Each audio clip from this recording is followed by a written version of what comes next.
Hey everyone, this is Sean, or Taz. You know me from the LMC community. I am one of the members of the Your Games team working on LumenshardMC, and I just wanted to provide a little bit of a short summary of the latest Q&A that happened on the 27th of May. Yeah, so we had a really great sort of little Q&A. It lasted there was about 30 minutes of a presentation followed by another hour and a half of questions and a little bit of like a behind the scenes look at what was going on. Today, I'll just have a real quick summary of that 30-minute little presentation. And then maybe some teasers near the end here if I'm feeling up to it. So yeah, stick around. So first and foremost, if you're not familiar with LumenshardMC, I highly recommend you head over to LumenshardMC.com, where you can take a look at all the great stuff that we're putting out now on a weekly basis. We've got a Lore Forge, which is a revitalization of the old Atheros lore for a brand new community, and we're putting tons and tons of time and effort to make sure that everything is gorgeous and the stories are deep and thoughtful and super awesome to read through. And as well, we have our development blog, which I currently write our dev blogs I'm looking for sort of a bi-weekly cadence probably, where we're sharing a lot of cool behind the scenes work that we're doing, as well as a variety of other things. We have announcements and news of upcoming pre-alpha testing and stuff like that. It'll be shared there, as well as in our Discord. So feel free to stop by to find that. Additionally, we have a public roadmap. That roadmap we maintain at least once every 2 weeks as well. So whenever I have a chance to get back into writing dev blogs, I'll go through and update all of our cards. So it's relatively up to date. There's things that are being added every single time as well as we continue development. So yeah, highly recommend it. You go check it out if you haven't seen it yet. So let's jump into it.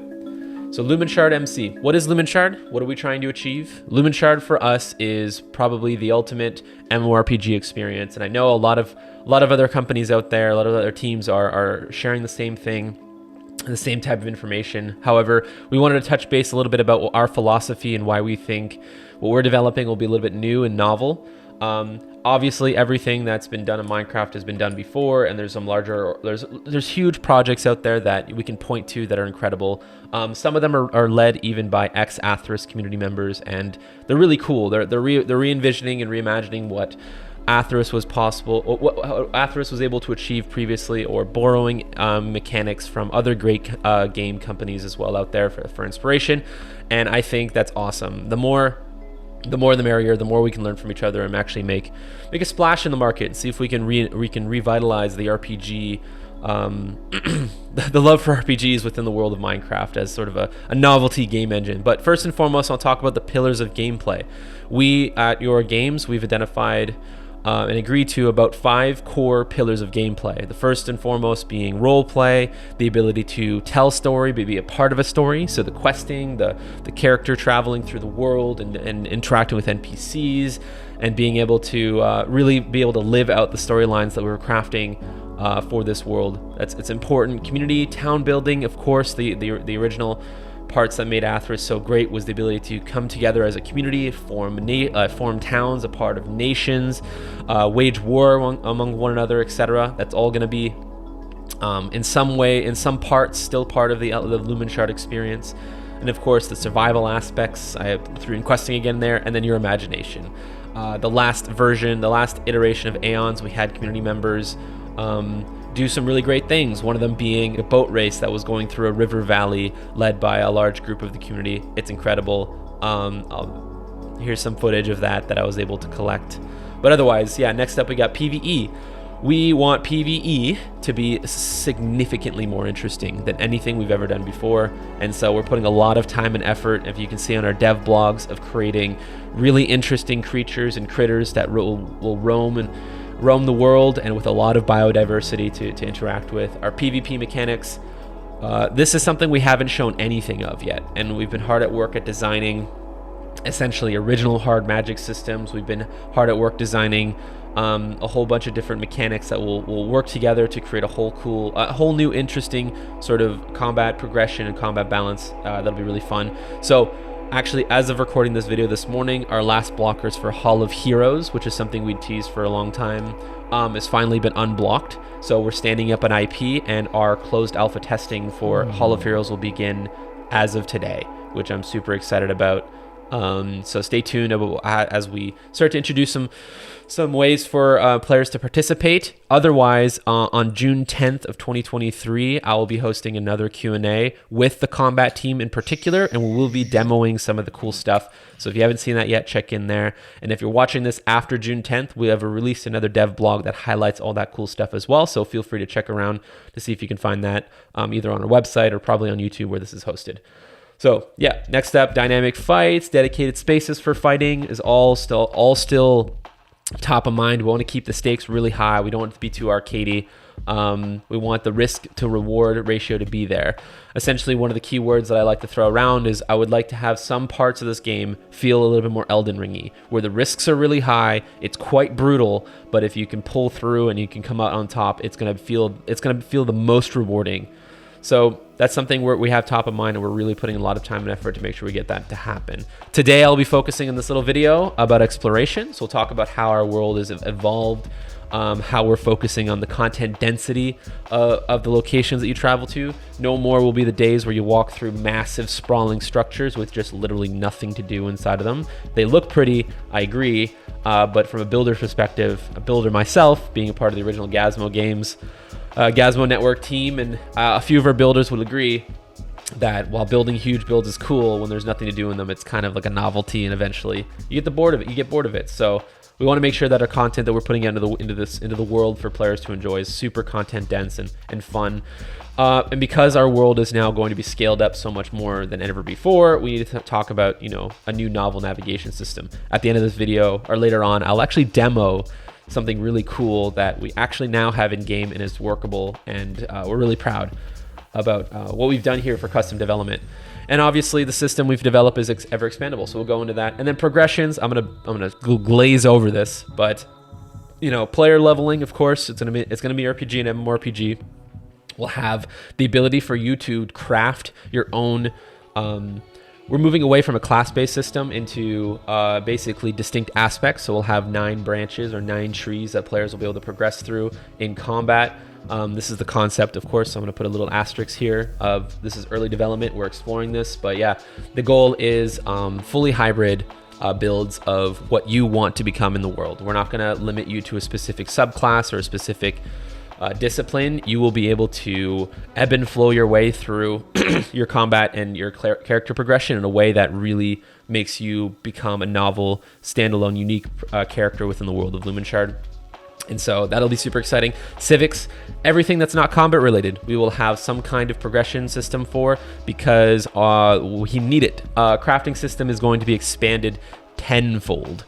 If you think that the basic vanilla Minecraft is a little boring for character progression, we agree. We don't think you should end at Diamond and Netherite. We think you should keep going and going and going with an entirely custom itemization plan for Lumenshard, where your character will look and feel fucking epic by the time you're done progressing through this game. So we're really excited about that. I'm not going to talk anymore about any of this. Towns, of course. One thing that I'm going to tease this because this is something that I really hope for, but of course there might be limitations in development and what we're able to do. But I want our town system to also have its own dedicated progression.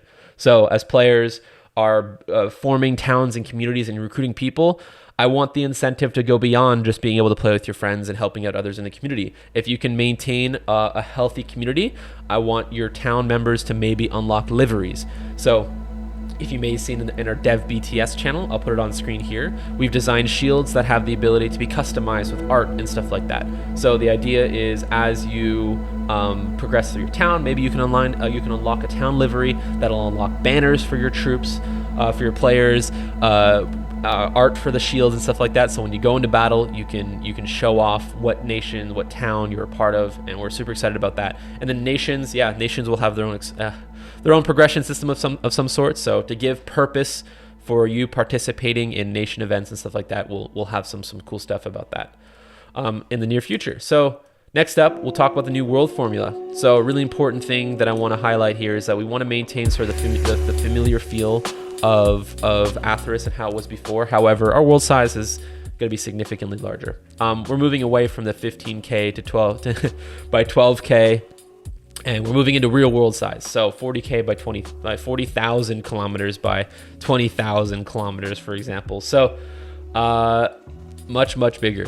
No longer are we restricted by the size of the worlds that we're trying to put all together, and we're going to introduce new ways of travel. So not only will we be able to travel on foot for hours at a time to get from one location to the next, but you'll be able to ride new mounts. You'll be able to have your carts that you can charter. You can get charter sea, train, air, and even arcane forms of travel that we'll be sharing a little bit more in the future. But I want to jump over to our new world formula and how we're a little bit different than we've been before. This is super familiar. Other games are doing something similar. The benefits of this is that we can now have an infinitely expanding server world where we can add new levels whenever we need to help build out and buff out certain regions of the game. And also we think this is fairly cool because we can this allows us to do sort of server pooling where we can balance out the player load essentially across multiple worlds and stuff like that.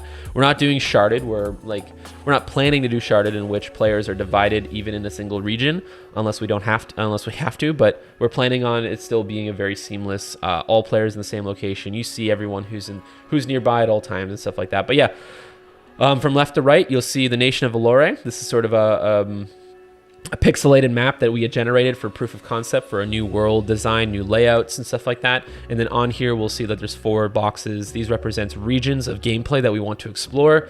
And these can range in size and variety. So here they're all 4 the same size. It may not be that case in the future.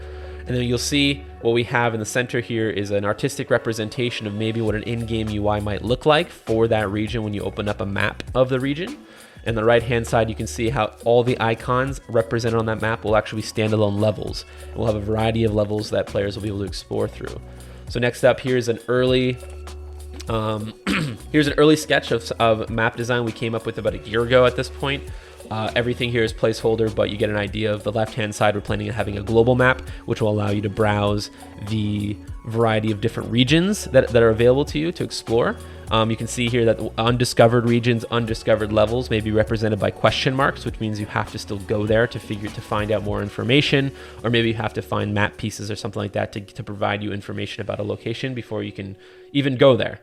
Or see any details about that. I'll demonstrate what that looks like here in a sec. On the right-hand side, we also have little exclamation marks next to points of interest. So the idea is that as you progress and accept quest lines, you'll be able to have quest markers that appear in your map as well to help you find your way through the world. And next up, we have our current MVP test map. So this is actually going to be in-game.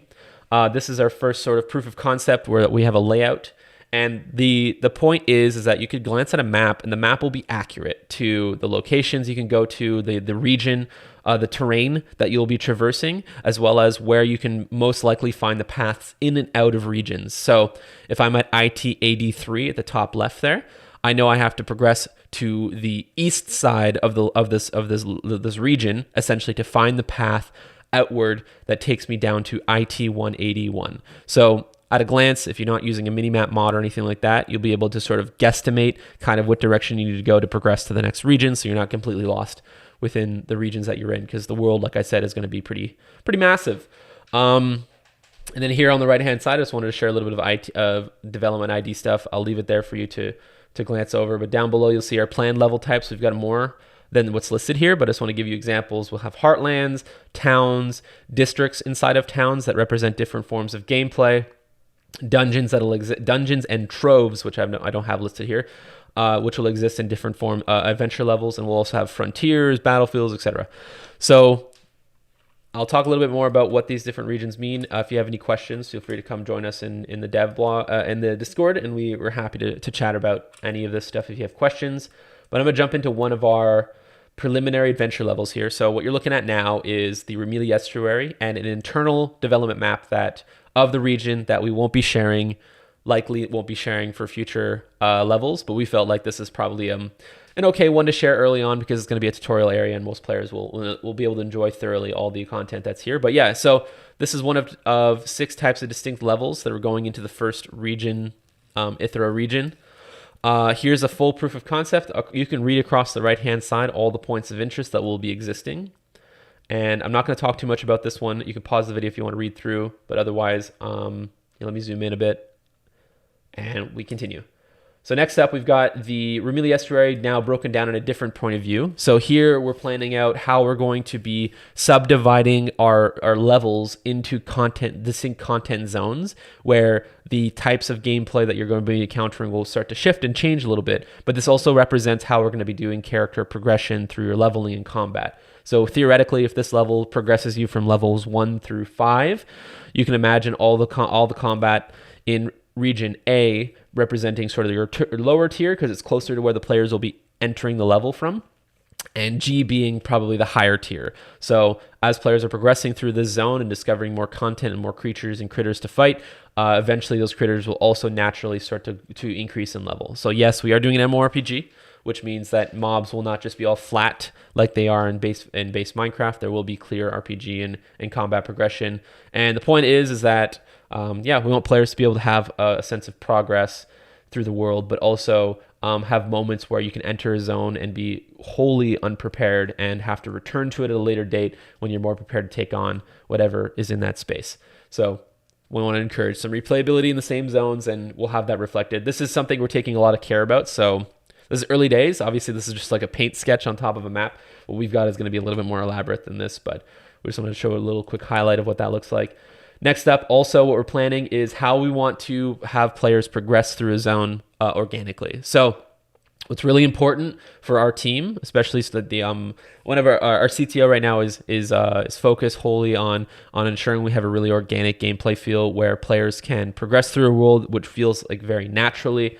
And in the meantime, if they decide to break from the path and decide to go wherever they want, they can. So actually, that's one thing I wanted to highlight here. You're not limited in where you can go in the world based on your level or anything like that. It's still going to feel like Minecraft. If you want to just sprint past all of this shit and go straight to the next level and roam around people that are 20, 30, 40 levels above you, you can do that. Have fun. This is still an open world for players to explore. You won't have any limitations on where you can go necessarily, unless it's tied to questing or tied to specific events and stuff like that, where you have to trigger something before you can go. But that'll be specific quest lines and whatnot. But here, I wanted to give an example of the Remili Estuary, how the town location, the gatehouse that you will exit when you first leave this town and enter this region. We're designing to be sort of kind of a little bit of a quest hub. So the idea is that around in a very close proximity, we'll have a lot of quest givers that offer different variety of gameplay types. So we'll have gathering quests as reflected on the right-hand side here, and then we'll have combat quests, which is reflected in the image on the left-hand side. And ideally, both of these are kind of like kickoffs. They feel like miscellaneous quests, but both these quests will actually branch off or encourage you to go and speak with other NPCs afterwards that will kick off much larger, much more elaborate quest lines that'll take you through this entire region. So you get to sort of dip your toes in a little bit of resource gathering, a little bit of combat and the way we're setting up the world. And then after that, the world's your oyster. You can just run away, do whatever you want, or you can follow sort of our intricately written and designed quests that give you multiple paths to travel through the world. So I won't talk a little bit anymore about that, but just we're really thinking about replayability here as well as we develop everything we do for this game. So that is it for here. Let me now jump into game here. So welcome to the Remili Estuary. I'm coming down in from the north path, as if you were taking a glance at that map, for example. On my left, I have the Chapel of the Twins, and on the right, I have a path that continues on into the wilderness. So I'm going to walk up here, and I'm just going to give you guys a little bit of a look of how the world is coming together. You may have noticed is that I'm currently using some of our new texture packs that's being worked on by Chris within our team. Super talented, incredible work. We're keeping it sort of vanilla-esque, but also bringing back in all of the things that we loved about, obviously, the previous Atheros packs.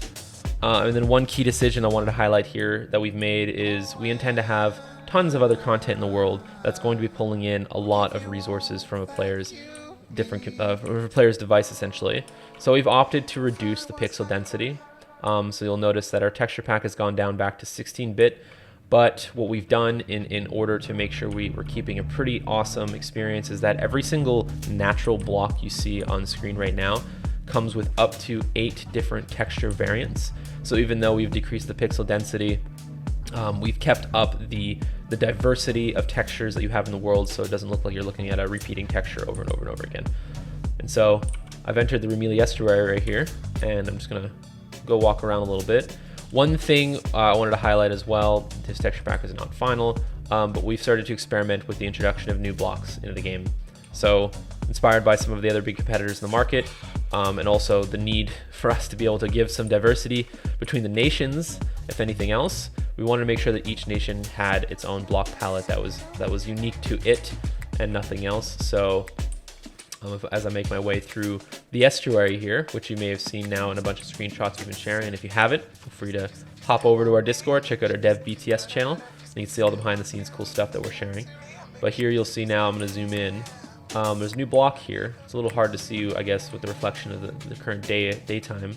But we are introducing limestone to be the new novel block palette for Ithero. So Ithero will get an entire new block palette that is limestone.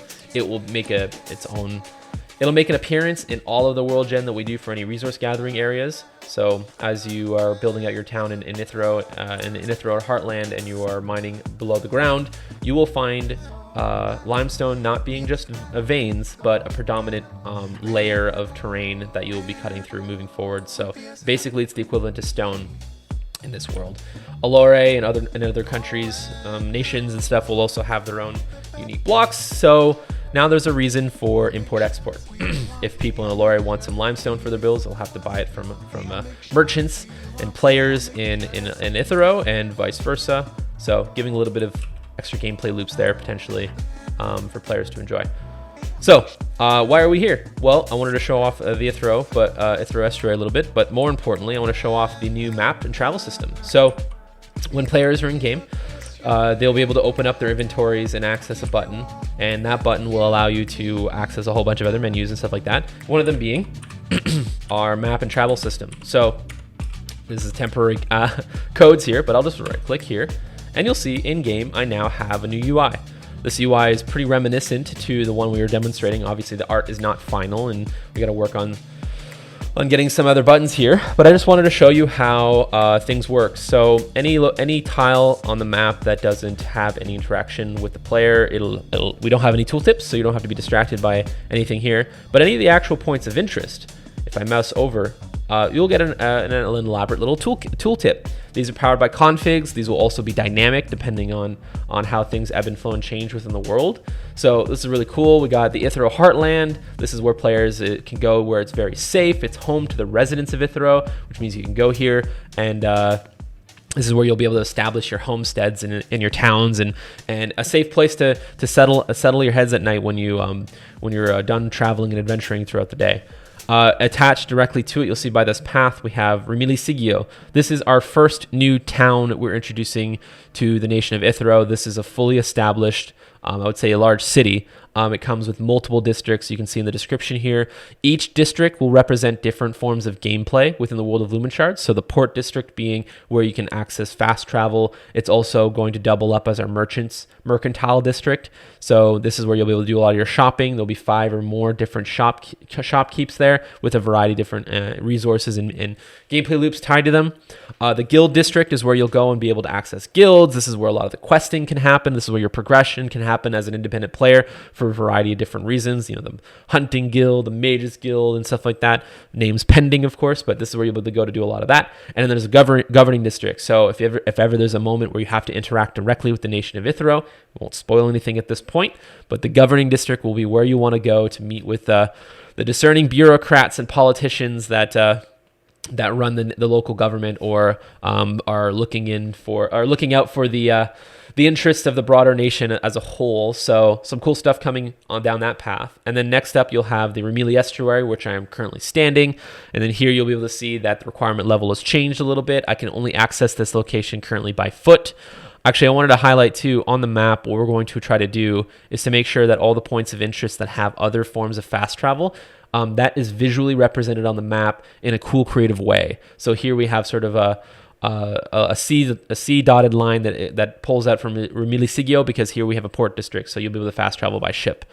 And then yeah, I know I'm missing some of the map down here, and so what we've done is we've developed a nice little control scheme where you'll be able to now scroll through region maps. So this is a map of a region, And in here, you'll be able to browse the different locations. And in here, I have a couple of other locations, potentially some teasers here of sort of what our map may look like. And at the end of the day, this is, I'm just joking, this is not final at all. This is very, very rough. But here is an example of like the Estuary Heartland connected to a town, connected to another adventure level, which is then connected to a different adventure level, down to a town, down to a heartland. So you can kind of see very roughly, this is more of a global map at scale, very roughly how we're planning on sort of connecting our different levels together and stuff like that. Yeah, and if I wanted to jump to a global map, so this is, I guess, just our MVP test map, this button here will be able to help you switch between a global view and a regional view.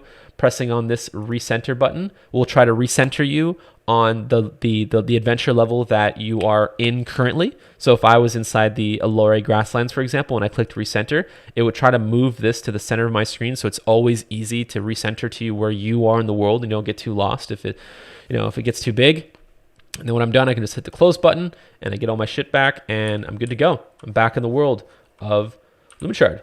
And that is it for today's presentation. Thank you all for watching, and I hope you stop by for the combat debut in a few weeks. And if you're watching this after that's gone by, feel free to join our Discord. Feel free to sign up to future events. We've got a lot of cool stuff we want to show off. But yeah, thanks.